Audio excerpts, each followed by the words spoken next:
Shalom, selamat hari Sabat.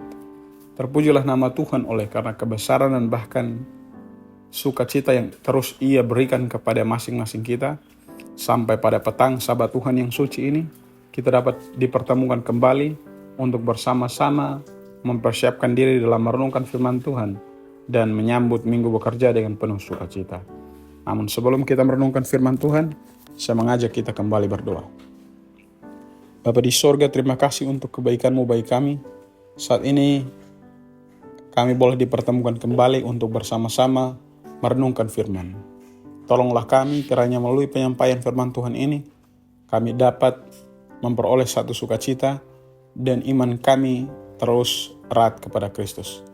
Kami berdoa atas nama Tuhan Yesus yang telah menjadi juru selamat dan bersusah kami. Amin. Firman Tuhan kita pada petang Sabat Tuhan yang suci ini terdapat dalam kitab Keluaran pasal 32 ayat yang ke-32. Firman Tuhan berkata, "Tetapi sekarang kiranya engkau mengampuni dosa mereka itu, dan jika tidak, hapuskanlah kiranya namaku dari dalam kitab yang telah kau tulis." Ketika kita melihat secara keseluruhan dari teks ini, kita akan dapati waktu itu bangsa Israel, karena saking lamanya menunggu Musa turun dari atas gunung, mereka melihat bahwa nampaknya Musa sudah tidak turun. Mereka meminta kepada Harun untuk membuatkan bagi mereka patung anak lembu emas sehingga mereka dapat menyembahnya. Ketika mereka melakukan hal itu, Musa turun dari gunung dan mendapati mereka sedang melakukan ritual penyembahan kepada patung anak lembu emas ini. Musa sangat marah.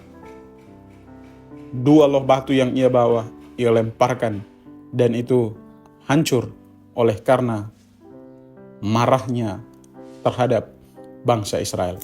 Namun ini belum selesai.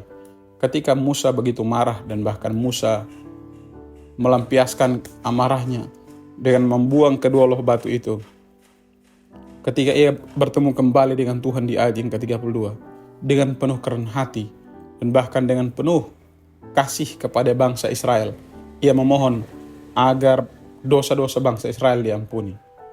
Dan ia dengan tulus oleh karena kasihnya kepada bangsa Israel, sehingga ia memohon supaya nama orang-orang ini, bahkan mereka akan diampuni, sehingga mereka boleh mendapatkan catatan kehidupan di dalam buku kehidupan.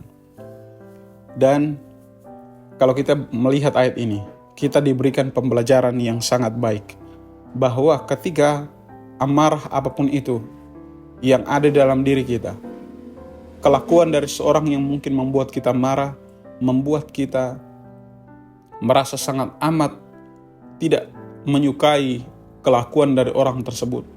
Jangan sampai hal itu membuat dia tidak mendapatkan keselamatan itu oleh karena kita marah dan bahkan kita tidak menyukai tindakan-tindakannya.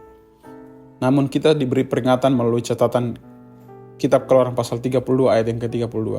Ketika kita marah, baiklah kita datang kepada Tuhan, meredakan amarah itu, karena bisa jadi jangan sampai melalui kemarahan kita menyebabkan orang lain tidak selamat. Musa, semarah apapun dia kepada bangsa Israel, ia tetap meminta kepada Tuhan agar nama orang-orang Israel ini dicatat di dalam buku kehidupan. Biarlah kita semua sepanjang minggu bekerja ini, kita dapat melihat dan mengendalikan amarah kita. Jangan sampai setiap amarah kita membuat orang lain tidak selamat ataupun membuat orang lain tidak bersuka cita di dalam pekerjaan sehari-harinya maupun tanggung jawabnya.